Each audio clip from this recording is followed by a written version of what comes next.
My influencer girlfriend gave me an ultimatum: delete every photo of your family from Instagram, or we're through.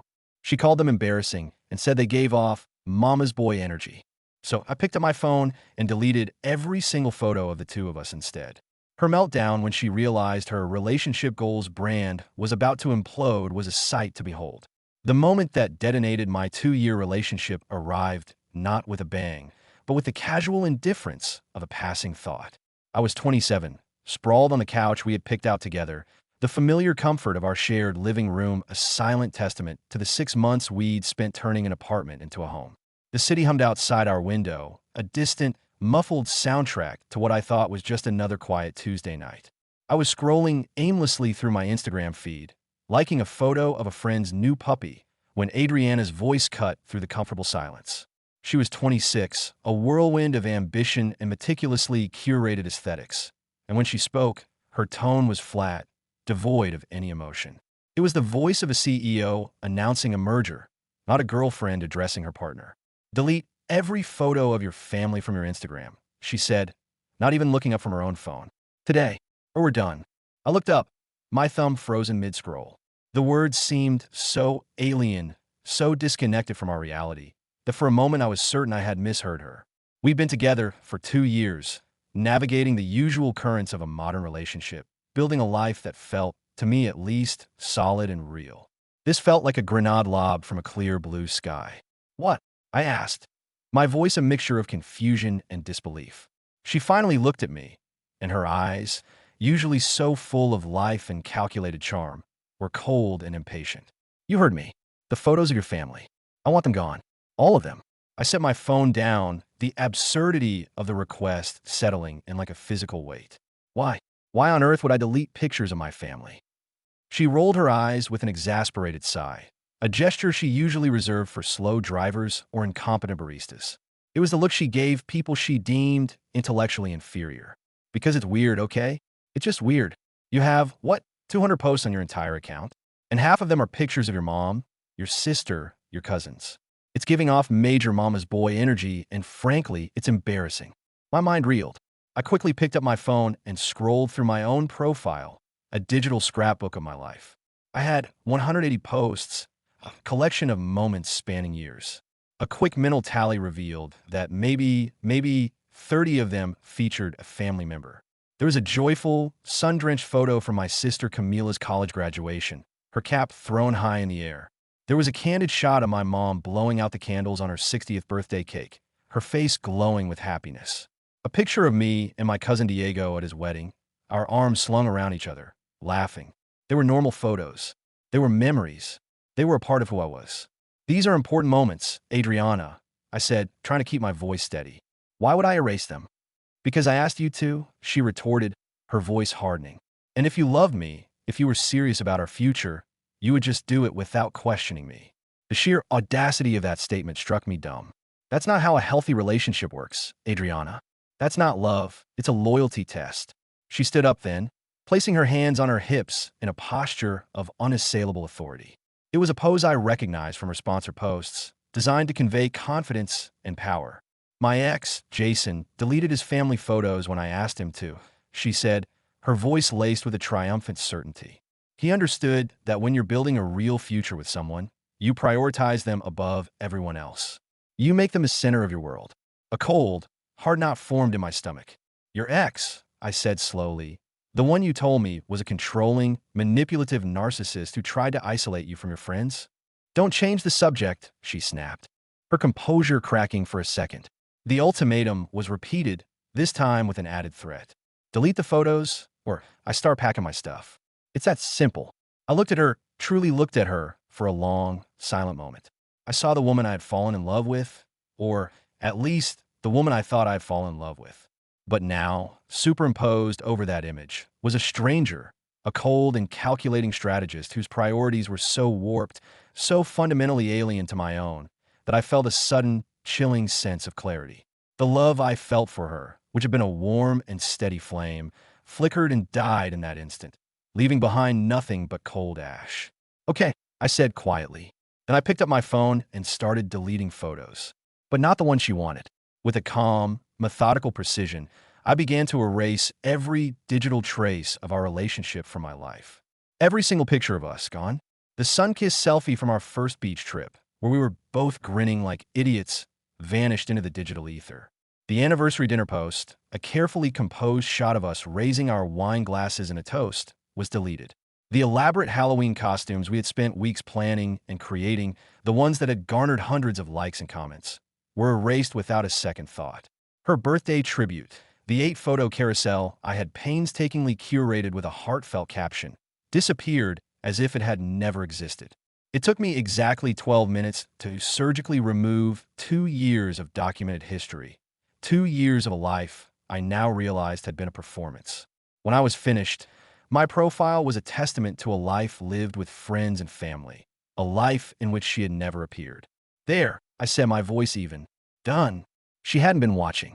She was too engrossed in her own phone, probably replying to comments or scheduling her next post. Good, she said, a note of satisfaction in her voice. See? That wasn't so hard. Now we can finally. She stopped mid-sentence as she finally glanced at my profile on my phone screen. Her brow furrowed in confusion, and then her eyes widened in dawning horror. Her face was a rapid-fire progression of emotions, from confusion to fury, and finally, to pure, unadulterated panic. Wait, she stammered. What did you do? I deleted the photos, I said simply. Those aren't the right photos, she shrieked, her voice rising in pitch. You said there were embarrassing photos on my profile that needed to be deleted. I explained, my tone deliberately calm. I figured you must have meant the ones of us, since the photos of my family are just photos of my family. And that's when the true nature of her panic became clear. Because what I haven't mentioned yet is that Adriana wasn't just my girlfriend. She was an influencer, a micro-celebrity with 45,000 followers who hung on her every post. Her entire brand, the carefully constructed persona that paid her bills, was built on the foundation of relationship goals and couple adventures. Our life together was her content. My Instagram account, My Life, was her secondary content platform, a B-roll for her A-list narrative. Put them back, she hissed, her voice a low, dangerous growl. Why? I asked, feigning innocence. I thought you wanted me to delete the embarrassing pictures. I'm just trying to make you happy. You know what I meant? I really don't, I replied honestly. Please explain it to me. Explain why a picture of my mom on her birthday is embarrassing, but a picture of us in matching sweaters isn't. She didn't answer. Instead, she grabbed her own phone, her fingers flying across the screen as she frantically checked her own profile. I could see the color draining from her face. Her perfectly curated grid, a mosaic of our adventures, now had gaping holes where her tag posts from my account used to be. The Instagram story she had shared from my profile now led to dead ends. 2 years of meticulously crafted couple content, the very bedrock of her online identity, now referenced a ghost. A phantom relationship. Fix this, she demanded, her voice shaking with a mixture of rage and fear. Now, that was 3 weeks ago. Let me tell you what has happened since that moment. The initial fallout was a digital implosion. After I refused to restore the photos, explaining calmly that our relationship was over and therefore the relationship goals content was no longer applicable, Adriana went into a full-blown crisis management mode that was both pathetic and fascinating to watch.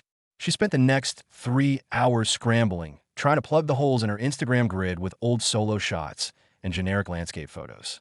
But her followers, a community she had cultivated based on the authenticity of our partnership, noticed immediately.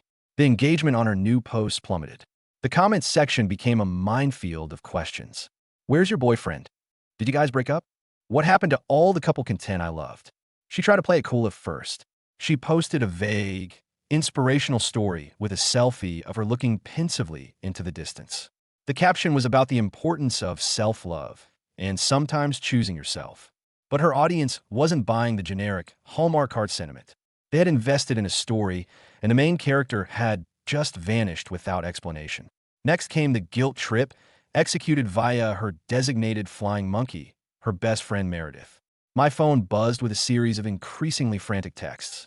Adriana is completely devastated, the first one read. I can't believe you would humiliate her like this in front of all her followers. I replied simply. She asked me to delete photos. I deleted photos. Meredith's response was immediate. You know, that's not what she meant. You did this on purpose to hurt her. Then she should have been more specific. I typed back. My family is not, and will never be, negotiable. You're ruining her career, Meredith accused. What career? I asked. Taking selfies for a living? That question was met with a barrage of 32 more texts, a veritable manifesto on how I was committing a form of financial abuse by maliciously sabotaging her primary income stream. Apparently, 3 brands that had sponsored their couple content had already reached out to her, asking why the posts featuring me had disappeared. When the guilt trip failed, Adriana pivoted to the negotiation phase. She showed up at my apartment at 11 o'clock at night, dressed in the exact same outfit she had worn on our first date. It was a calculated, manipulative move designed to evoke nostalgia and soften me up. Baby, she began, her voice a soft, breathy purr. Let's just talk about this rationally. There's nothing to talk about, I said, standing in the doorway, blocking her entry. You demanded I erase my family from my life. I said no. We're done. I didn't mean erase, she backpedaled. I just meant minimize. Your profile should be about us, about our future, not about them. My profile is about my life, I countered, and my family is a massive part of my life. But I'm supposed to be your life now, she insisted, her voice rising. You were a part of my life, I corrected her gently. Past tense. The tears came next, perfectly timed and well-rehearsed. I just wanted to be your priority, she sobbed, her shoulders heaving. No, I said, the truth of it landing with a heavy finality. You didn't want to be my priority. You wanted to be my only priority. There's a huge difference. Her tears dried up instantly, replaced by a flash of raw panic. My followers are dropping, she said, her voice a desperate whisper. I've lost 3,000 already. Sounds like a you problem, I replied, my sympathy completely depleted. She switched tactics again, her demeanor shifting from wounded victim to pragmatic negotiator. Fine, she snapped. Keep your stupid family photos. Just put ours back up. We can say we just needed a little break. No, I'll tag you in new ones, she offered desperately. I'll untag myself. This is insane, she finally exploded. They're just photos. Exactly, I said, looking her straight in the eye. They're just photos. So why was it so important for you to make me delete them? She had no answer for that. Because the truth, the ugly, unvarnished truth, was that it was never about the photos. It was about control.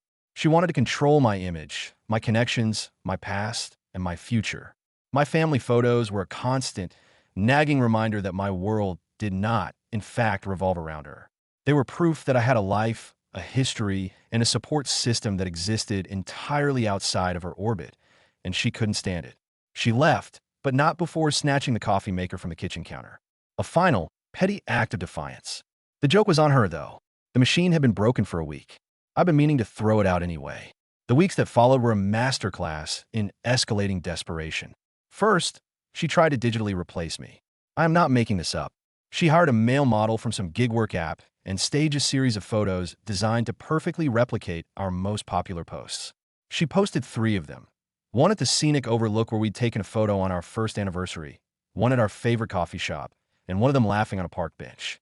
The angles were the same, the captions eerily similar. Her followers, however, are not idiots. The comments section was brutal.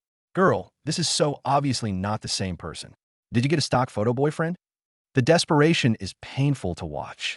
She deleted the entire series within 2 hours. Next, she weaponized her friends again. Meredith and her sister, Juliana, staged what they called an intervention at my gym. My gym, a place I went to de-stress, a place that had been my sanctuary. They cornered me between the squat rack and the dumbbell stand. You need to understand the damage you've done to my sister, Juliana began, her voice trembling with manufactured outrage. What? Joined a gym she doesn't go to? I asked, continuing my warm-up stretches. You destroyed her reputation. She destroyed our relationship over some stupid photos. I shot back. They proceeded to follow me around the gym for 10 minutes, lecturing me on my insensitivity and my role in her brand's collapse while I was trying to deadlift. Eventually, the gym staff, seeing my clear discomfort, politely but firmly asked them to leave. Adriana, naturally, spun this on her Instagram story, claiming I had her forcibly removed from public spaces in an attempt to silence her. The story conveniently omitted the fact that it was her sister and friend, not her, and that they were harassing me during my workout. Then, I found out from a mutual friend that she had been telling people we were just on a break and would be creating amazing new content together again soon. She was still using couple goals, hashtags, and replying to comments as if I were still in the picture. That's when I decided to get a little petty. I posted a single photo. It was a candid shot from a family barbecue a few days earlier. It was a huge group shot. Me, my mom, my sister, my cousins, my aunts, and my uncles all laughing and gathered around a picnic table. My caption was simple: family over everything. Always has been, always will be. The post exploded. People who followed both of us immediately connected the dots. Her DMs, I was later told, went into a complete meltdown. She called me 23 times in a single hour. I didn't answer. She left one, single, sputtering voicemail. You vindictive piece of... You just had to ruin everything, didn't you? My life has nothing to do with your stupid family. In a rage, she posted a long, rambling rant about how toxic family dynamics shouldn't be glorified on social media and how chosen family is more important than blood family. My sister, Camila, saw it and chose violence. She dropped a comment on the post that was both simple and devastating. Sounds like someone's mad their boyfriend wouldn't abandon his entire family for Instagram likes. The comment received 2,847 likes before Adriana deleted it, but by then, the screenshots were already making the rounds on Twitter and Reddit. The spiral only accelerated from there. Adriana lost a major brand deal with an athletic wear company. Their justification was simple. Her engagement had tanked from a healthy 15 to 20% per post to barely 3%. She blamed me, of course, in a tearful Instagram story. When someone you trusted sabotages your career out of pure spite, just remember that success is the best revenge, she wrote over a black and white boomerang of a single tear rolling down her cheek. My cousin Diego, who has a wicked sense of humor, responded to the screenshot on his own story. When you demand someone delete their entire family from their life, just remember that karma has perfect aim. Then, she tried to sue me.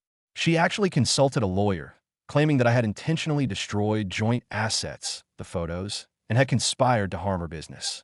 The lawyer, according to my source, practically laughed her out of the office, explaining that Instagram photos I took on my own phone and posted to my own account are not marital property, especially since we were never married. Having failed in the legal arena, she pivoted to the sympathy play. She launched a whole new content series called Healing from Hidden Abuse, where she vaguely described emotionally abusive situations that were funhouse mirror distortions of our relationship. He isolated me from my support system. She'd post, when in reality, she was the one who had tried to isolate me from my family. He controlled our public image, she claimed, a breathtakingly hypocritical statement from a woman who had tried to dictate what I could and could not post on my own account. The best part, however, was that she seemed to have forgotten that my cousin, Lucia, is a licensed therapist specializing in relationship counseling. Lucia, without ever mentioning Adriana's name, created a TikTok video titled, "When Influencers Misuse Therapy Speak for Clout."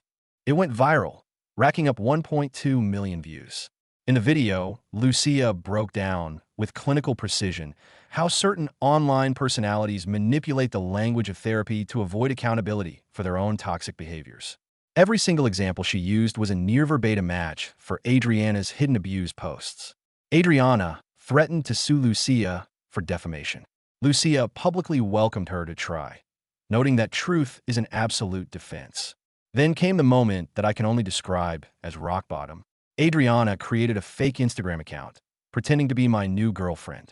She posted a series of terribly photoshopped images of me with another woman, a woman who turned out to be my cousin, Valentina. The account then proceeded to DM all of my friends and family, claiming I was a serial cheater who had been seeing this other woman for our entire relationship.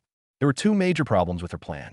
First, the woman in the photos was my cousin Valentina, who lives in another state and is happily married with 3 children. Second, to get a clean photo of Valentina, Adriana had crudely cropped Valentina's children out of the images. Valentina's husband found the entire situation hilarious. Valentina, a lawyer, did not. She reported the account, but not before screenshotting every post, every DM, and every terrible Photoshop job. She sent them to me in a single glorious email with the subject line, "Merry Christmas." The body of the email read, "Your ex just gave me the easiest harassment suit I will ever file." I took those screenshots and I posted them. All of them. My caption was cold and factual. For anyone who has received messages from fake accounts, this is what desperation looks like. Also, for the record, that's my married cousin, and her children were cropped out of these photos. Stay classy, Adriana. The fallout was immediate. Even her most loyal influencer friends began to quietly distance themselves. Nobody wanted to be associated with someone who would Photoshop children out of family photos to fabricate a cheating scandal. Adriana thought she had hit rock bottom, but then she grabbed a shovel and started digging deeper. She contacted my employer. She sent a long, rambling email to my company's HR department, claiming I was harassing her online and creating a hostile environment that was affecting her mental health. She attached screenshots of my posts, the ones where I was defending myself from her lies. I was called into a meeting with HR. I came prepared. I brought my own folder, a thick collection of evidence, the screenshots of the fake accounts, the DMs, the text from Meredith, the details of the gym harassment, and the frivolous legal threats. The HR manager looked through everything, her expression shifting from concern to disbelief. She looked up at me and said, "So, to summarize, your ex-girlfriend is harassing you, creating fake social media accounts to defame you and your family, and is now trying to get you fired because you wouldn't delete photos of your family from your personal Instagram account. That's the gist of it, yes. And she has never worked for this company?" "Correct." "Okay," the manager said, closing the folder. "We will be sending her a cease and desist letter from our corporate counsel. I would also strongly suggest you consider a restraining order." But Adriana still wasn't done. She found out where my mother worked, a quiet suburban dental office, and left a scathing one-star Google review, claiming my mom was unprofessional and had created an unsafe environment. The review was so transparently fake and vindictive that Google removed it within a day, but not before my mom saw it. And my mother, a woman of immense grace and patience who had deliberately stayed out of the drama, decided it was time to enter the chat. She posted on her Facebook page, where hundreds of her friends and community members could see. "To the young lady who thought attacking my workplace was an acceptable way to handle a breakup," she wrote. "For 2 years, I was nothing but kind to you. I welcomed you into my home, I cooked for you, and I treated you like a member of my own family. The fact that you would stoop so low as to attack my livelihood because my son wouldn't abandon his family for your Instagram career shows exactly who you are. I am eternally grateful that he saw through you before it was too late." The post was a local sensation. It garnered hundreds of reactions and nearly 100 comments, all of them dragging Adriana through the digital mud. Someone even tagged her business Instagram account in the comments. Then, the final shoe dropped. Remember Adriana's ex, the one who deleted his family photos for her? He reached out to me. His name was Ronaldo, and he had a story to tell that was chillingly familiar. Adriana had done the exact same thing to him.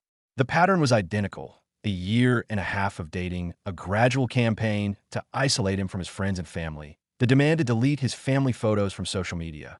And when he finally pushed back, a scorched earth campaign to destroy his reputation online with false allegations of abuse. He had receipts, screenshots, recordings, the works. The final straw for him? She had demanded he skip his own brother's wedding because it conflicted with an influencer brand trip. It was in that moment that I knew I had dodged not just a bullet, but a nuclear warhead. It has now been 2 months since that fateful Tuesday night. Adriana's influencer career is over.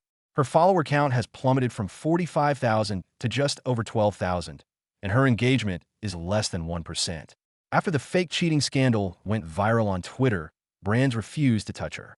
She tried to rebrand as a life coach, offering a course on recovering from toxic relationships for the low price of $497. She made 0 sales. She has since moved back in with her parents. Last week, her mother called my mother to apologize, explaining that she was horrified by her daughter's behavior and that they were insisting she get therapy. My mother was gracious, but made it clear that Adriana was never to come near our family again. The legal consequences also came to a head. Valentina followed through with the harassment suit. Adriana was forced to pay $5,000 in damages and legal fees. She was also served with a restraining order that includes all forms of digital contact. Ronaldo and I, bonded by our shared experience, actually became friends. We started a support group chat with other men who had gone through similar manipulative relationships. There are 12 of us now, and in a final, unbelievable plot twist, Adriana's ex from before Ronaldo, a guy named Tiago, saw the viral Twitter thread and reached out. He had the exact same story, complete with screenshots of the delete your family photos ultimatum from 3 years ago. The 3 of us compiled our evidence into a 47-page document we call The Pattern, a chronicle of her manipulation, ready in case she ever tries to inflict this on someone else. As for me, I'm doing better than ever. My family is closer than ever, and I've started dating someone new.